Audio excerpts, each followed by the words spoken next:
Hello and welcome to the Eating Disorder Therapist podcast. I'm Harriet Frew, eating disorder therapist, here to support you in overcoming disordered eating and finding peace with food. So today I want to talk about having to earn your food through exercise or feeling guilty. Now this episode has been sparked by some inspiration because I am doing a talk in my gym. You know, anyone that knows me quite well knows that I'm quite into sport and fitness, but in a very healthy, relaxed way. Go to the gym about 3 times a week. I do Hyrox races a couple of times a year, but I'm quite moderate with it all. You know, I love feeling fit, physically strong. I love looking after myself. I love the social side. I love the mental health benefits. But it's very much like a part of my life. It's not something that's connected to my food relationship, although it was in the past. I'm in a very, very peaceful place. And I see in many gyms and also in my local gym where there's a lot of emphasis on weight loss, fat loss, changing how you eat, etc. And I've seen many of the members going through these continuous cycles where they go through a weight loss phase or something and then they put it all back on again. It disrupts their relationship with food, all the things. So I thought I'm going to step forward and offer to do them a workshop. And so I am actually delivering that in my gym in the next couple of weeks, all about how to love fitness, have a peaceful relationship with food, and, you know, be in that lovely intuitive place that we all want to be in. So what I've done though is I've put together a little guide. I've recorded the videos, 90 minutes of time. I'm going to be delivering this workshop. It's actually called the Gym Girls Guide to Food Freedom. It is also relevant for boys, men too, but I've kind of branded it more around the feminine. It's a bit pink. So if you love the gym, you love fitness, you are also struggling though with your relationship with food and you want to feel in a better place, do go and click on the link in the show notes, or if you're on Substack, you can see the link there as well. Okay, let's dive into this week's episode. So I love going to the gym and keeping fit. As I said, it's wonderful to feel athletic and strong and mainly full of energy. And twice a year, I take part in London Hyrox races along with many of my gym buddies. So for me, socially, mentally and physically, movement helps me to function at my best. But not everyone has the best relationship with exercise, and many of my clients struggle with overactivity. And in eating disorder recovery, striving for thinness can be replaced with the pursuit of leanness and a gym obsession. And outwardly, this can seem healthy and self-caring. But if you have simply replaced calorie counting and weighing yourself with macro calculations and endless workouts, then you've simply replaced one coping strategy with another.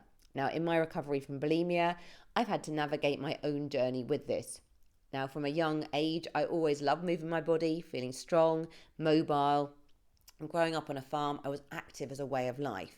And from a young age, I never associated movement with changing my body or burning off calories. Movement meant being outside, running through fields with the wind in my hair. It was all about freedom. It was lifting straw bales to build dens to play in. It was climbing trees, making obstacle courses in the garden. It was fun and spontaneous and adventurous. But when I developed an eating disorder, movement became exercise and something connected to calories and earning food. Exercise became a should and a weary have to rather than a wanting to do.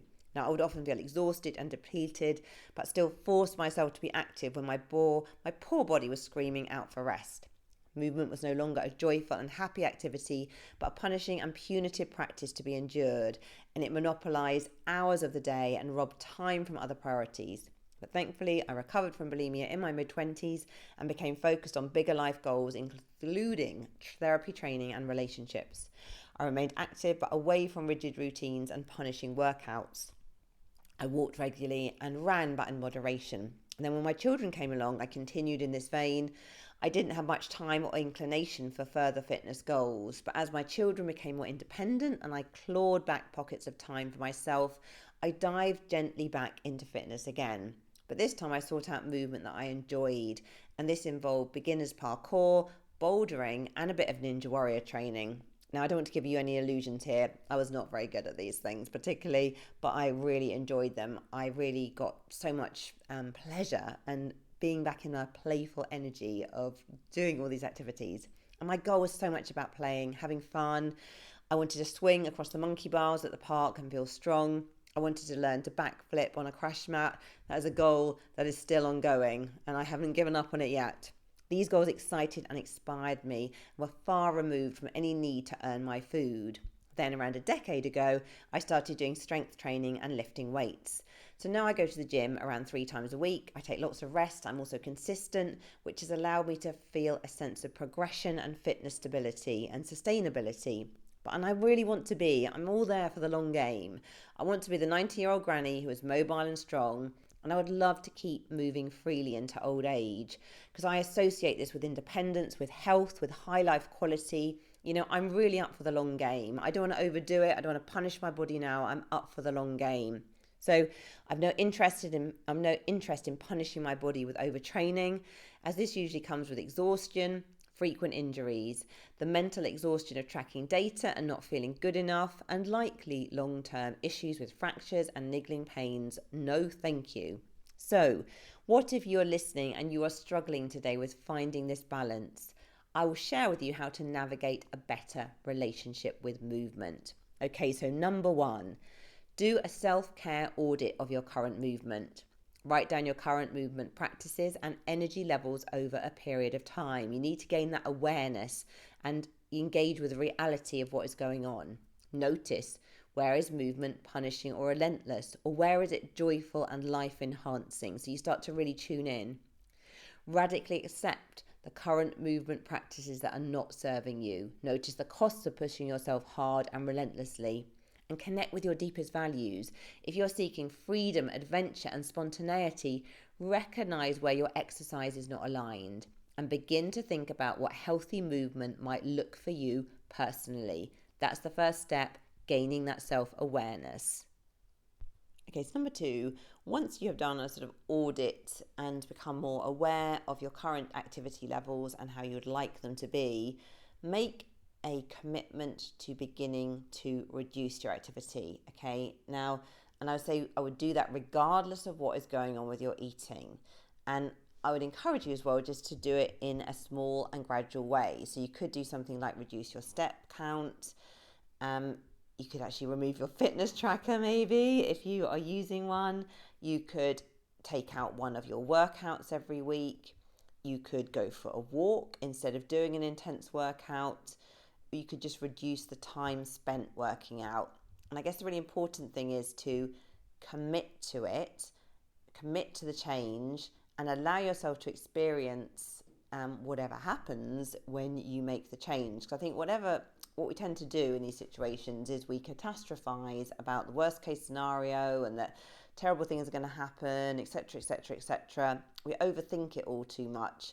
And then we don't fully commit to the change, or we commit to the change, but then we sort of compensate and have a sort of sneaky behavior creeping in elsewhere. And actually the overall status quo doesn't change. It's the classic old rearranging the deck chairs on the sinking Titanic. So what you want to do is actually commit to the change, and you'll be pleasantly surprised that you probably find that you live through it.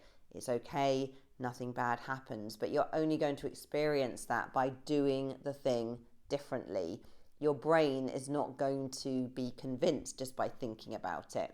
Okay, number 3, dealing with the inevitable anxiety. So you're going to feel anxious, so just expect it. It's okay. Overexercise, overactivity, it's become a safety behavior and a way to cope. But it's okay, it's normal part of the process. You're going to get through this. And people generally find that the thought of change is much worse than the actual change itself. Your head would be telling you all kinds of stories about how you're not going to manage, how it's going to be terrible, how the world will end. And you might need to have some support in place to help you cope with the change. So maybe get a friend on board who can keep you accountable in a helpful way. Do whatever it is that you need that's supportive. Okay, you don't want someone policing you because that will probably activate your inner rebel. Someone who's supportive and has just got your back. And you might need to actively fill the time with something that offers distraction. So if you find that you always go to a particular exercise class and you realize that you really want to be going less, perhaps you need to do something really intentional in that time when you're not at the exercise class. So maybe you do some like colouring in, or like a craft activity, or you phone a friend, or you do something that actually is a distraction. Okay.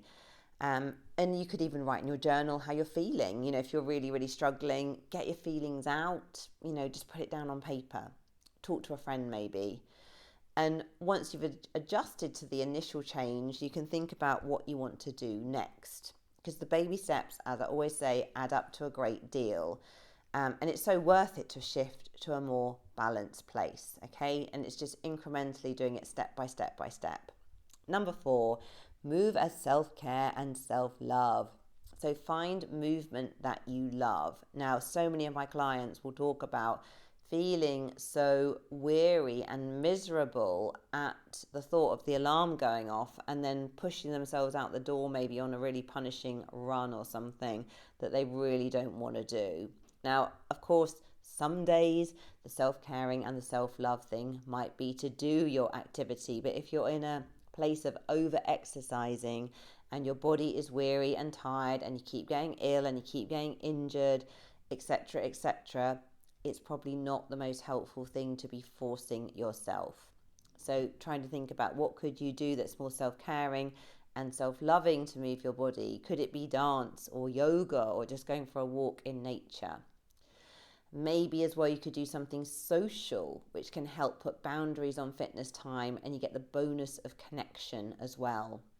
So I think often my clients will find as well that if they've really struggled with maybe getting into habits of going to the gym for hours on end, they swap it perhaps for a class where it's like a 50-minute or an hour cap, and they know then that it's social, it's going to end at a certain time, it puts boundaries in place. And sometimes we need that. And I guess I know for me, when I exercise, when I move my body, I want to feel inspired and energized and like, yeah, I want to go and do that. Okay, if I am having a day where I just feel so low on energy, I feel tired, I feel weary, I feel I need to rest, I do not want to go to the gym in that energy. And I think it's finding your sweet spot of it as well. Like I find for me personally, if I exercise like in the gym approximately 3 times a week, I find that's my sweet spot because I have like 4 days of rest. So I find that when I go to the gym, generally, I feel pretty energized. And of course, if I'm ill or I'm going on holiday or something else happens, then it's not going to happen. Peace and love, all is well. So it's so helpful to approach movement from a place of rest and energy restoration, not doing it from a weary place. So if you feel that sense of dread and weariness and exhaustion, you are probably doing too much. Okay. So I guess with all of this, be kind and compassionate with yourself in this process. It may take some time to shift your relationship with movement, but again, baby steps add up to a significant change. Okay, so I hope you enjoyed this episode. So do check out my new mini course for anyone who is loving fitness but is struggling with their relationship with food. So the link is in the show notes, and it's 90 minutes of inspiration and tips for you, and I know you're going to find it really super helpful. Also, you might want to check out my Food Freedom app if you want ongoing support, daily accountability, check-ins, loads of great information and advice, and you can just sign up for that on a monthly basis, or you can sign up for the year. It's up to you. Anyway, I should put all the links in the show notes. Thank you so much for listening today. And if you're not following me already on Instagram, do seek me out, the Eating Disorder Therapist _. For further support with your relationship with food, do go to the eatingdisordertherapist.co.uk. If you enjoy this podcast, I will be so grateful if you follow, rate and review, as it helps it reach so many more listeners. Thank you so much for listening, and I look forward to sharing another podcast episode with you very soon.